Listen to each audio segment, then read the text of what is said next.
Assalamualaikum warahmatullahi wabarakatuh. Bismillah, alhamdulillah, wassalatu wassalamu ala rasulillah, wa ala alihi wa ashabihi wa mawalah amma ba'da. Pemirsa, jumpa lagi dengan saya Yulia Kamila, tentunya di hari ketiga pada bulan suci Ramadan. Mudah-mudahan Allah senantiasa berikan kepada kita kesehatan lahir maupun batin, dan juga tidak lupa kita semua akan diberikan sehat ekonomi.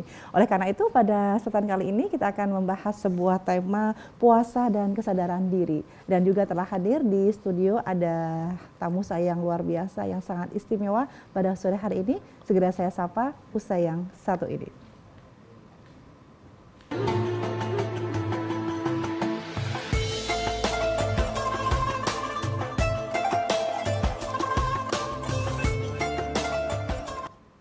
Kembali Anda bersama kami di program Gemah Ramadan TVRI Jawa Timur dengan saya Yulia Kamila, dan segera saya sapa narasumber saya yang luar biasa. Ada Dr. Andes Kiai Haji Sudi Sulaiman. Assalamualaikum Kiai. Waalaikumsalam. Pripun kabarnya? Alhamdulillah sehat. Sehat nggih. Subhanallah. Ya, kalau kita bicara bulan Ramadan, ya, ini kan adalah bulannya para kiai begitu. Apakah benar ya? Tahun ini apa sama ya? Pripun ya? Dari hati ya.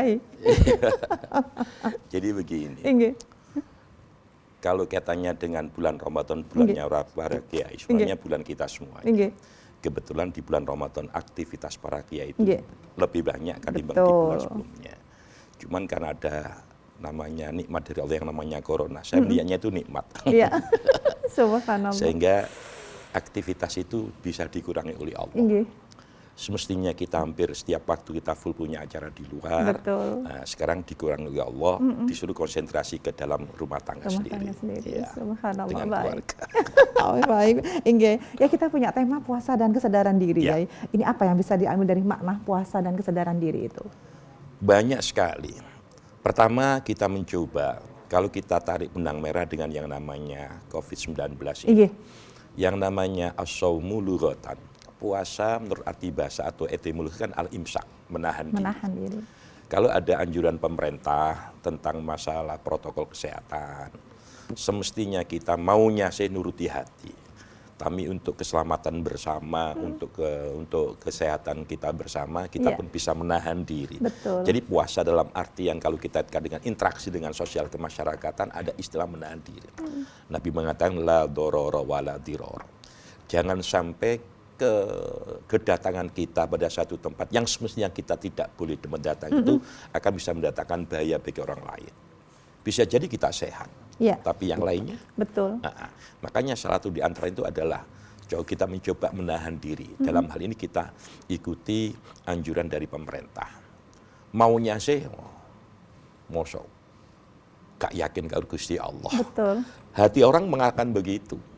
Sampai ada ungkapan, mohon maaf loh. Ada ungkapan, nang mall wani, nang pasar wani, nang masjid kok gak wani. Padahal tidak di situ permasalahannya itu. Permasalahannya ini adalah sesuatu yang tidak nampak, tapi kenyataannya ada. Baik, insyaallah. Ya, tidak nampak kasat mata karena terlampau kecilnya yang namanya corona itu, kecuali dengan alat pembantu pembesar. Nah, itu nyatanya ada. Seperti yang barusan terjadi. Presiden Bank di Portugal itu namanya Antonio Marvisapa itu, begitu dia datang dari Italia, kekayaannya nggak bisa dibayangkan saking kayanya. Begitu pulang, tidak lama dia merasa sesak nafasnya, yang dicari alat sambil manggil anaknya, nggak nututi sudah. Sampai anaknya nulis dalam Instagram anaknya itu, ternyata kekayaan yang dimiliki selama ini tidak ada gunanya kalau sudah ditinggalkan orang yang kami kasih ini. Salah satu penyebabnya adalah dia corona. Barusan dari Italia. Sehari setelah itu sorenya dia meninggal dunia. Nah, ini yang saya maksudkan dalam imsak, dalam artian menahan diri. Jangan sampai orang lain mendapatkan tanda kutip kerugian dalam memiliki kesehatan karena sebab kehadiran kita. Makanya mohon maaf, kalau kita kaitkan dengan Ramadan, begini, Ramadan adalah bulan lockdown dari dosa-dosa kita. Kita melockdown maksiat kita kepada Allah, terus sekaligus mensterilisasi dengan dosa-dosa kita sterilisasi.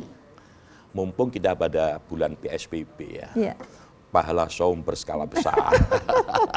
Subhanallah. silaturahim bagus, Iya. anjuran agama. Tapi kalau silaturahim kita itu mendatangkan sesuatu yang tidak diinginkan oleh kita bersama, sebenarnya kita tahan dulu. Mohon maaf, informasi terakhir kan yang terpapar corona di Indonesia itu kan hampir 8.882. Yang meninggal dunia 700 berapa gitu. Nah, kita mencoba menerjemahkan imsak di sini adalah sesuatu yang kalau kedatangan kita, kalau kita tidak imsak itu bisa mendatangkan bahaya untuk orang lain. Allah. Nah, meskipun secara umum kalau berbicara tentang masalah Ramadan ya al-imsaku mimma yubtilu shauma min tulil fajri ila ghurubi syamsi. Itu kan kaitannya dengan masalah lahiriah puasa betul. kita. Yang terpenting itu hati kita. Ya, hati kita. Hati ini penting sekali. Sumber dari aktivitas kita itu pertama digerakkan oleh hati. Iya, kalau hatinya bagus, cenderung semuanya akan bagus. Makanya di rumah pun kita bisa mengejar PSBB. Pala saum berskala besar. Subhanallah. Baik. Ini juga banyak yang melesetkan ya ketika ada istilah PSBB itu ya. Iya. Iya, jadi puasa, kemudian sholat tarawih, macam-macam. Subhanallah. Baik. Jadi ini mulai dari hati berarti ya untuk menggerak-gerakkan sesuatu segala macam gitu. Jadi berangkatnya dari hati. Makanya diharapkan dengan puasa itu tadrib pembelajaran, edukasi. Karena bulan Ramadan adalah bulan tarbiyah, bulan edukasi. Kalau boleh diberatkan, Ramadan adalah kampus, pesantren, madrasah, kawah condro di muka, banyak istilah untuk itu. Tujuannya satu, untuk mengantarkan hati kita lebih tunduk, patuh, nurut, manut secara global, totalitas kepada Allah. Itu yang nanti poin daripada kita beritakan puasa kan satu stressingnya la'allakum tattaqun. Itu nanti tidak bisa tidak adalah hati. Nanti aplikasinya bisa berbentuk ucapan, tindakan, perbuatan yang cenderung membawa sesuatu yang positif. Bukan untuk diri kita, bukan untuk keluarga kita, tapi untuk semuanya. Allah. Termasuk dalam mengaplikasikan makna menahan diri itu adalah kaitannya dengan corona ini. Allah karim. Jadi sampai ada ungkapan di kampung-kampung gara-gara Mbak Corona. Kita mencoba melihatnya dari satu kenikmatan dari Allah. Iya. Kenikmatan dari Allah. Bukan ujian ya. Jadi kita lihat sebagai kenikmatan ya. Kenikmatan. Meskipun kita bukan orang alim, tapi kita belajar dari ulama-ulama salaf. Tatkala kita mendapatkan sesuatu yang menurut kita tanda kutip tidak enak, dia menganggapnya adalah bentuk kenikmatan. Karena itu adalah bentuk daripada, termasuk daripada anugerah Allah, dan itu tidak lepas dari kudrat dan iradahnya Allah. Makanya diamnya itu adalah kepada Allah. Nah, orang yang digembleng Ramadan lewat muttaqin mesti kembalinya Allah. Kembalinya Allah. Contoh kecil, saya pernah mendengar cerita langsung tatkala Kiai Haji Abdurrahman Wahid Gus Dur itu waktu di Korea, jari kelingkingnya ini terjepit dengan pintu pintu mall yang terbesar itu. Mohon maaf, sampai pecah. Allah. Waktu itu yang mendampingi Gus Ipul. Nah, sehingga berdarah-darah. Kebetulan ditemukan perban. Begitu tidak kembali ke hotel, tidak diizinkan. Harus dibawa ke rumah sakit. Engkel-engkelan. Begitu sampai akhirnya tetap tidak bisa, akhirnya ke hospital, ke rumah sakit. Dia bawa ambulan, tidak mau jalan kaki. Darah netes terus. Allah. Begitu itu sampai yang mengantar itu nangis semaput. Jenengan mboten napa-napa bos, kula sing nangis semaput. Begitu tidak masuk rumah sakit, dia mengatakan, Korea itu negara yang pernah perang saudara sudah lama. Ini urusan kecil. Jadi saya melihatnya ini bukan sesuatu musibah yang sakit. Saya lihatnya nikmat dari Allah, makanya nggak terasa sakit. Subhanallah. Jadi itu kacamatanya itu adalah Allah. Allah, betul. Kenapa dia mengatakan ini nikmat dari Allah? Sebab orang sakit kan mesti zikir kepada Allah. Dia bisa introspeksi, kenapa. Kenabian itu nikmat dari Allah. Sakitnya hilang. Ya kita bukan kelasnya kan. Betul. Kita bukan kelasnya, paling tidak kan sebagai pembelajaran. Iya. Pembelajaran. Sampai benar apa yang dikatakan oleh Bapak Kedokteran Dunia Ibnu Sina itu. Ya kan? Kalau dengan kita kepanikan itu awal penyakit. Kalau ketenangan itu adalah awal daripada obat kesembuhan. Begitu kita sabar, itu adalah totalitas mengantarkan kita menuju kepada kesembuhan. Jadi kuncinya tenang. Menahan diri, tidak menganggapnya sebagai musibah. Nah, itu namanya imsak dalam artian kehidupan sosial kemasyarakatan. Baik. Jadi harus bisa menikmati banget ya begitu dalam posisi Bismillah apapun aja. gitu ya. Belajar. Baik, itu kan susah ya Inggi. Artinya untuk menumbuhkan itu bagaimana ya? Kita mempelajarinya, kita melihatnya bukan sekarang. Iya. Bulan-bulan yang lalu kan tidak ada seperti ini. Kalau melihatnya sekarang, kayaknya kan kita akan melanggar fabiya'i ala'i rabbikuma tukadziban. Lah selama ini kita apa awak dhewe? Allah. Wong baru ngalami syukur gini. kita di Ya, mana? ya betul. Masya Allah. Nggih. Jadi kalau selama ini para kiai yang jadwal pengajiannya kemana-mana full, kok sekarang langsung tek, bisa jadi kaget. Subhanallah. Tapi kalau melihat kemarin, ya sudahlah. Allah Ini karim. bentuk sayang Allah kepada kita suruh istirahat total kepada keluarga. Selama ini kan kita mungkin rumah kita kedua itu mobil. 2 malam kita nggak pulang Iya. kemana-mana. Begitu ada nikmat Allah yang namanya COVID-19 ini, ya kita hampir total bertemu Mbak dengan Corona keluarga. Iya, Mbak Corona ini. Subhanallah, subhanallah. Baik, baik. Jadi kita harus bisa open mind ya Inggi. Ya, semestinya begitu. Inggi. Apapun dari Allah itu mesti nikmat. Apapun. Apapun. Subhanallah. Itu kalau kita belajar pada hikam Yai Athaillah As-Sakandari itu, wah, semuanya nikmat. Justru kadang-kadang kita mengatakan mengeluh itu bagian dosa besar. Itu bagian dosa besar. Nah, kita mencoba belajarlah adaptasi untuk bisa menerima apa yang datangnya dari Allah itu nikmat. Apa yang datangnya dari Allah itu nikmat. Meskipun kita belum bisa 100%, pertama kali mesti kita ada berkeluh kesah. Aduh itu. Allah karim, indikasi sudah nggak ini Iya, nggak bagus. Sudah itu. Nah kalau sudah aduh berarti hati kita sudah negative thinking. Kepada siapa? Allah sudah. Coba kalau alhamdulillah ada nikmat apa lagi di balik ini. Kalau kita maunya ke sana, nanti hati kita itu menjadi plong.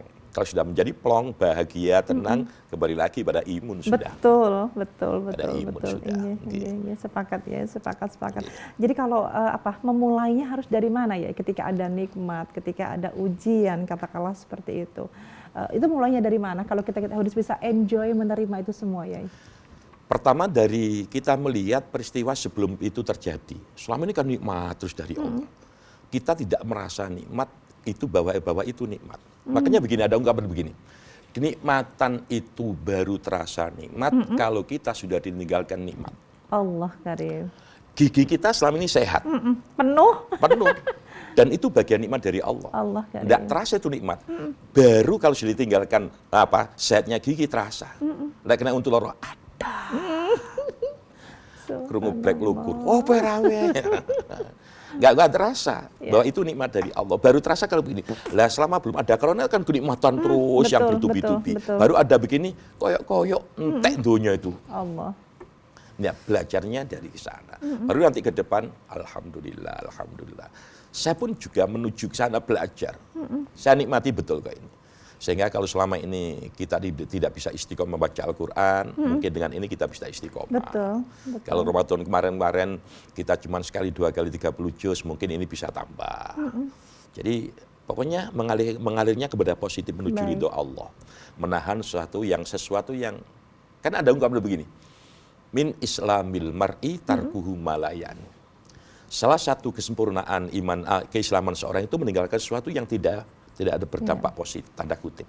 Nah, kalau selama ini misalnya kita jalan-jalan, tidak ada positifnya, mungkin kalau kita ingin kemanalah. Kalau sesuatu yang tidak mendatangkan positif, sebaiknya ditinggalkan aja, ditinggalkan saja. Nah, ini loh kesempatan bagi kita, dengan adanya begini, pemerintah kita semuanya sigap, semuanya bersatu bahu-membahu, termasuk kita sendiri, diharapkan nanti mudah-mudahan corona cepat. Amin. Diangkat keluar dari Indonesia di khusus Surabaya. Ya, baik. Dan pemirsa, kita akan lanjutkan kembali perbincangan dengan Dr. Rizky Haji Suudi Sulaiman, tentunya usai jedah yang satu ini.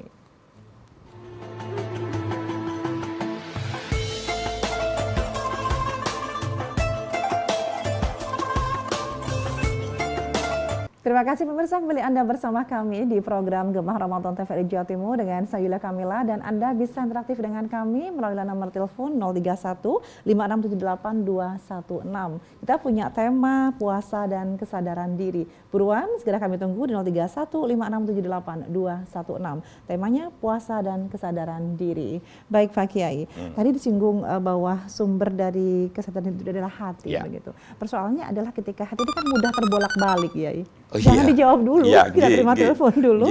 Baik, Assalamualaikum. Waalaikumsalam. Baik, dengan Pak Saifuddin. Iya. Alhamdulillah sudah hafal saya dari Nganjuk. Silakan Pak Saifuddin, apa yang ditanyakan pada Kiai? Monggo. Sore hari ini. Yang pertama, satu, bisakah bulan puasa menjaga keamanan dan kesopanan? Yang kedua, bisakah menambah pahala dan ilmu di bulan Ramadan untuk mencapai kemenangan dan kesuksesan? Buat yang baca, makasih. Baik, terima kasih. Singkat padat. Monggo Pak Kiai. Apa pertanyaan ini, pertama? Tentang menambah ilmu dan juga kesehatan atau apa kurang jelas begitu Ya, betul. penerimaan kami. Jadi gini, Ramadan itu adalah bulan cinta. Bulan rahmat, bulan kasih sayang. Baik. Diharapkan dengan Ramadan ada tambahan cinta ilmu, cinta amal baik, banyak-banyak. Jadi dengan Ramadan itu banyak ilmu yang kita peroleh. Dulu waktu kita di pesantren ada khataman. Kitab-kitab sekian yang biasanya bisa 2 sampai 1 tahun, itu bisa dalam waktu singkat. Jadi ada di pondok dulu, pesantren dulu ada yang namanya khataman. Nah sekarang di rumah banyak.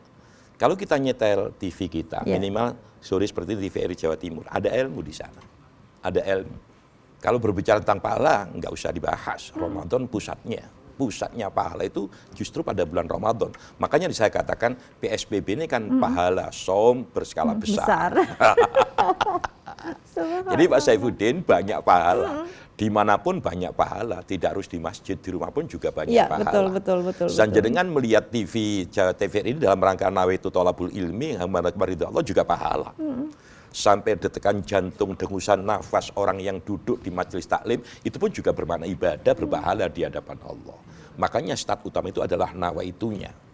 Ya, itu salah satu di antaranya kalau berbicara tentang masalah pahala. Jadi kalau ini sudah Allah loman sekali di bulan Ramadan, disok kabeh nyopek. Tergantung kita beraktif mau atau apa tidak ya, gitu aja ya ini. Diharapkan dengan Ramadan ojo tambah tuya-tuyu, tambah tuya-tuyu. Allah Karim. Baik, berarti juga masalah kesehatan ya Inggi. Iya, Nabi kan menadawu sumu tasihu. Betul. Ya kan? Sumu tasihu, puasalah, niscaya kamu sehat. Saya nggak bicara tentang kesehatan jasmani, saya tidak bicara karena itu bukan bidang saya. Tapi paling tidak pernah kita mendengarkan informasi dari para pakar di bidang kesehatan. Perut besar kita itu baru istirahat setelah 8 jam, begitu kita start kita makan 8 jam baru istirahat. Kalau kita sarapan pagi jam 7 misalnya, baru jam 3 siang, perut kita istirahat. Sudah total. Nah, tapi nyatanya jam 12, jam 1 sudah makan. Berarti nanti jam 21, jam 9 malam baru istirahat. Nyatanya, habis maghrib kita pun sudah makan. Total terus, setahun itu. Nah, begitu ada Ramadan, otomatis kita istirahat, kita lockdown perut kita. Dari kerja rodi ya, kerja paksa oleh kita karena nafsu kita. Makanya yang tadi saya katakan, Ramadan merupakan lockdown hawa nafsu kita, termasuk nafsu makan. Apa nanti dampaknya, goalnya akan mengantar kita kepada kesehatan. Ingat, orang yang terlalu banyak makan adalah sumber penyakit.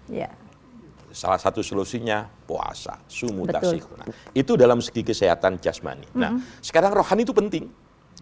Kalau seorang itu sudah hatinya berpuasa kepada Allah, terus banyak mendekatkan diri kepada Allah, apalagi Ramadan adalah bulan Al-Quran misalnya, makanya hati kita akan mengantarkan menjadi tenang, damai. Otomatis kita sehat semuanya. Diawali dari hati. Diawali dari hati.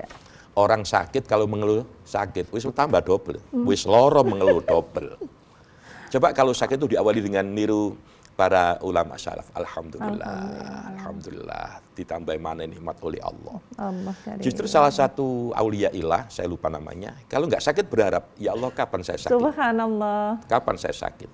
Ditanya, kenapa Anda minta sakit? Dengan saya sakit, saya malah dekat kepada Allah. Dengan sakit saya bisa melihat nikmat Allah yang lain di balik itu. Kita bukan mereka, tapi paling tidak, ternyata sakit itu pun bisa mendatangkan nikmat. Salah satu di antaranya kalau kita sabar, kita ikhlas, di balik itu ada pahala besar. Sakit itu juga ilmu. Nanti orang besuk, coba ini. Yang asalnya kita tahu menjadi tahu.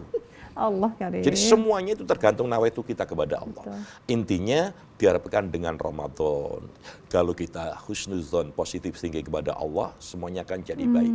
Ana inda dzanni abdi bi, hadis kutsinya. Aku terserah prasangka hambaku kepadaku. Mari bersama-sama corona ini kita positif tinggi aja kepada Allah. Ini Allah akan memberikan nikmat apa setelah ini. Itu aja, berharapnya mesti hanya kepada Allah. Subhanallah. Ya. Baik, terjawab sudah Pak Saifuddin yang ada di Nganjuk ya pertanyaannya. Dan pemirsa kembali Anda kami sapa untuk sudah bergabung di 031 5678216. Kita punya tema puasa dan kesadaran diri. Baik ya, tadi gimana tentang hati berbolak-balik tadi itu? Kan tidak Ya, gampang betul. ya, Inggi. Ada setiap kita mau mengakhiri sholat, kan ada ungkapan ya muqallibal qulub tsabbit qalbi ala dinik. Supaya hati kita cenderung pada yang positif, ayo saya mengatakan, saya bilang pada keluarga saya, terutama istri saya, aku lu seneng kekancan karo Gusti Allah. Maksudnya apa?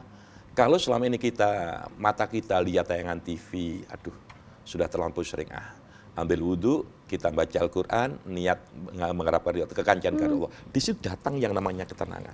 Makanya kemarin saya katakan, ayo kekancan karo Gusti Allah. Kekancan karo Gusti Allah. Bahkan kalau kita sibuk dengan Al-Quran, tidak sempat berdoa, itu nanti kata Allah lewat satu hadisnya, akan diberi sesuatu yang terbaik dari semua permintaan orang kepada Allah. Subhanallah. Termasuk tentang masalah materi.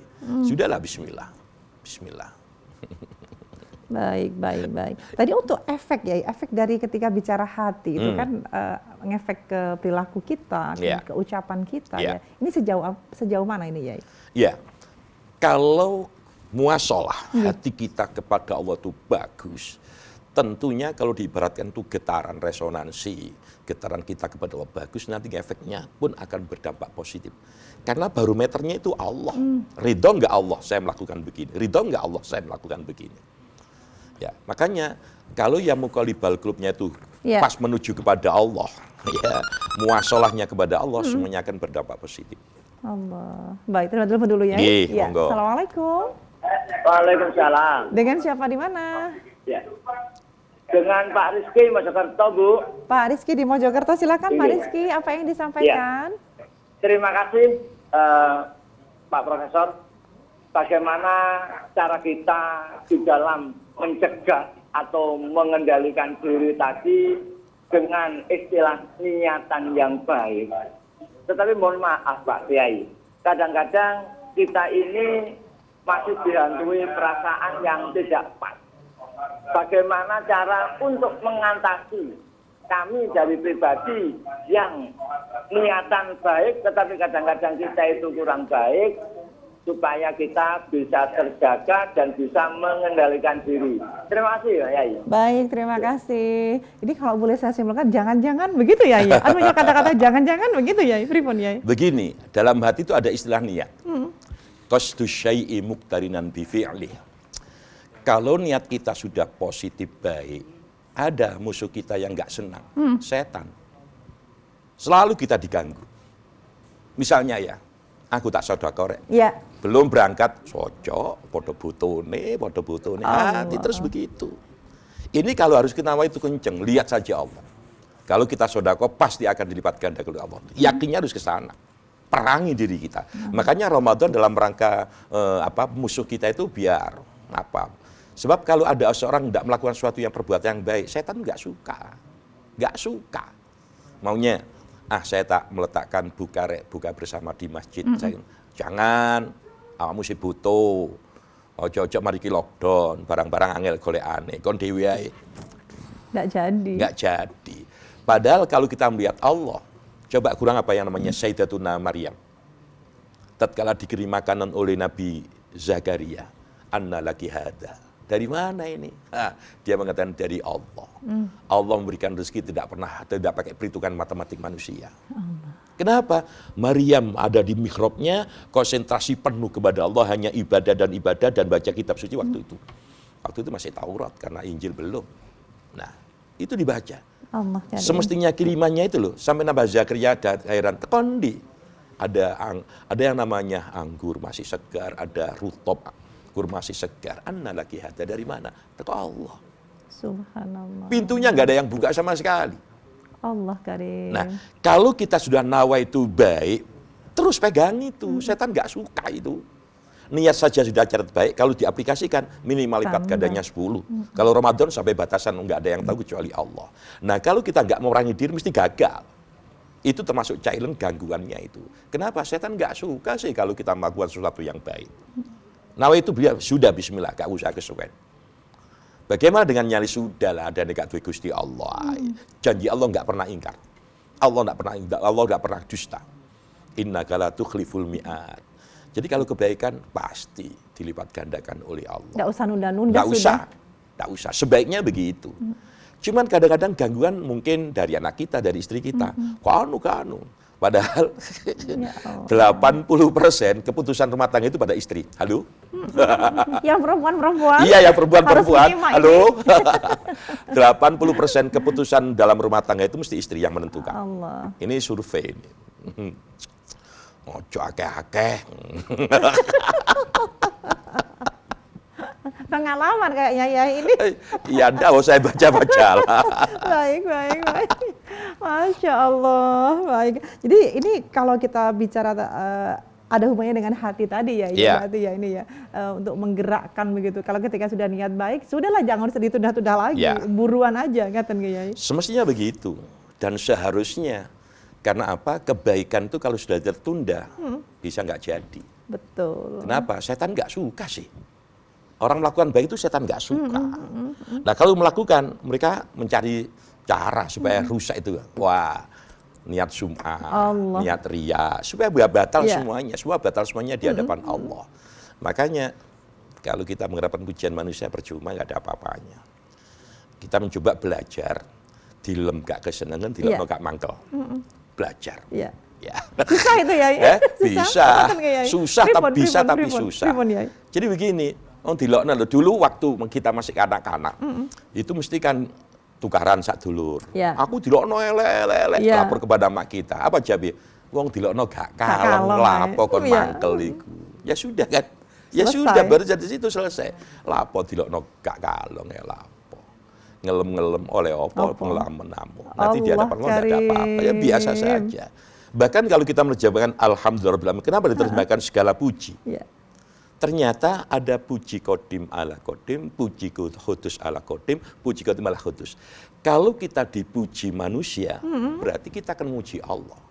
Yang menciptakan soal itu cantik, ganteng, gagah itu kan Allah. Allah, betul. Memuji manusia berarti memuji Allah. Begitu aja. Lah kalau kita dipuji manusia, kalau kita bangga, itu bukan hak kita. Bukan hak kita. Makanya orang Arab mengatakan mesti Masya Allah. Masya Allah. Kenapa? Semuanya dikehendaki oleh Allah. Jadi Masya Allah aja. Wah sampai hebat. Masya Allah. Masya Allah. Masya Allah. Sebab kalau berbicara tentang masalah syirik khafi, saya pun juga khawatir, juga takut. Kadang-kadang hati kita, alhamdulillah, aku bermisok tahajud, Rek. Itu kan sudah ujub itu. Betul. Itu kan sudah ujub itu. Makanya salah satu di antaranya menahan diri dari hal-hal semacam itu, satu di antar caranya ya kita banyak belajar, banyak membaca, banyak ngaji, terutama tentang masalah hati, terutama tentang masalah perbuatan-perbuatan yang tidak nampak oleh kasat mata, tapi Allah nggak pernah lepas pandangannya, nggak pernah lepas. Kalau yang kita lihat itu Allah, jadinya nanti semuanya nikmat. Baik. Ya. Saya tertarik dengan ketika tadi Pak Kiai matur itu masalah ketika kita semakin banyak mengeluh itu berarti indikasi bahwa kita juga kurang bersyukur ya. Itu kan masih banyak ya seperti itu saudara-saudara. Iya, kadang-kadang saya secara pribadi juga Iya, begitu. betul, saya juga begitu ya. Khuliqal insanu halu'a idza massahu syarru jazua wa idza massal khairu manu'a illal musallin. Kenapa nanti kok musallin? Nanti dulu. Manusia itu diciptakan sebab berkeluh kesah. Telah mendapatkan sesuatu yang tanda kutip negatif, sambate apa ngorok-ngorok. Iya, sak donya krungu kabeh. Subhanallah. Kalau jualan rugi sak donya krungu. Iya. Tapi lo badi Kalau bidek. Allah karim. Ada nggak ya di sini di studio ya? Nggak ada ya yang Orangnya gak datang. Baik. Jadi iya semuanya gitu. Makanya kita mencoba, kita diajarkan delok wingi. Kemarin kan tidak ada begini kan kita biasa-biasa saja. Iya. Berapa tahun sudah kita mendapatkan khidmatan dari Allah. Ini loh baru 2 bulan berjalan Betul. belum. Kalau melihat itu, wah nggak ada syukurnya Allah nanti. karim. Masya Allah. Nah ini menatanya bagaimana ya ketika itu biar kita bisa istiqomah ngaten ya. Jadi sekali lagi, kalau kita kembali kepada dunia sufi, yang dilihat itu Allah. Yang penting Allah itu ridho. Ridho Allah yang Ridho, dicari. ya itu penting itu. Belajarnya melihat Allah dulu, yakin Allah mesti mengendaki baik pada seluruh umatnya, tidak mungkin Allah mencelakakan umatnya. Allahnya itu Rahman Rahimnya luar biasa, dahsyat, apapun dicukupi oleh Allah. Kalau ada sesuatu betulan hari ditunda, Iya. nggak usah ngeluh kepada Allah. Koyok-koyok sing wingi sakmono akeh ku lali. Allah karim. Tertutupi dengan yang sekarang ya Inge. Masya Allah, baik-baik. Ya kalau biasanya ya yang sering muncul ketika orang banyak mengeluh, tidak bisa menahan diri begitu, dengan sadar diri bahwa semua itu karena Allah, itu biasanya faktor apa ya biasanya? Ada istilah hadis Nabi yang mengatakan hubbud dunya, ra'su kulli khati'atin, termasuk penyakit wahan. Kebanyakan sekarang masyarakat terjangkiti penyakit wahan. Hubbud dunya wa karaihatul maut, mencintai dunia membabi buta dan takut akan mati. Nah kalau sudah mencintai dunia, yang diharapkan adalah kenikmatan materi. Lah selama ini dikira barometer bahagia sekarang itu materi. Enggak, bukan. Kalau kita sudah tengah malam bisa baca Al-Quran, nangis, itu bentuk kenikmatan. Allah. Jangan lupa itu nikmat dari Allah, mengalahkan materi yang ada. Begitu kita baca Al-Quran, lihat ayat-ayat azab, ayat nikmat, kok menangis, nikmat itu. Makanya kadang-kadang kalau ada orang berdoa menangis, saya itu iri. Masya Allah, nikmatnya ya Allah, nikmatnya ya Allah. Kita di tengah malam baca istighfar, bisa menangis, nikmat dari Allah. Sebab apa? Nggak bisa dikruskan dengan materi. Itu masalah hati. Betul. Kalau sudah bahagia, tenang, yang namanya imun meningkat itu. Subhanallah, baik-baik. Allah karim. Dan pemirsa, ini tema kita sangat menarik karena kita bicara tentang kesadaran diri, puasa dan kesadaran diri, dan sejauh mana diri kita ini bisa menahan hawa nafsu kita, hati kita untuk selalu berperilaku baik, berkata baik, dan juga tentunya semuanya adalah ridha Allah. Ini adalah tujuan kita di puncaknya nanti. Dan ini akan segera sampaikan kesimpulan dari Pak Kiai. Monggo Pak Kiai sebagai kesimpulan akhir. Ya, mari kita sama-sama melockdown hawa nafsu kita. Ya. Mensterilisasi dosa-dosa kita, sekaligus kita PSBB, pahala saum berskala besar. Ayo diribut bareng-bareng. Gitu aja. Baik. Terima kasih ya tadi dari studio Yai. Sami-sami. Mudah-mudahan diberi kesehatan Amin, selalu Yai. amin semuanya, Ketemu amin, lagi amin. di Ramadan yang akan Amin, datang. amin. Baik. Dan Amin. pemirsa, subhanallah, usai sudah kebersamaan kita di Gemar Ramadan di 3 hari pertama bulan Ramadan ini. Mudah-mudahan kita selalu diberi kekuatan oleh Allah hingga kita tuntas nanti di hari yang terakhir bulan Ramadan. Amin rabbal alamin. Terima kasih sekali lagi, semoga bermanfaat diskusi kita pada sore hari ini. Saya Yul Kamila segera pamit dan wallahul muwaffiq ila aqwamit thoriq. Wassalamualaikum warahmatullahi wabarakatuh. Waalaikumsalam warahmatullahi wabarakatuh.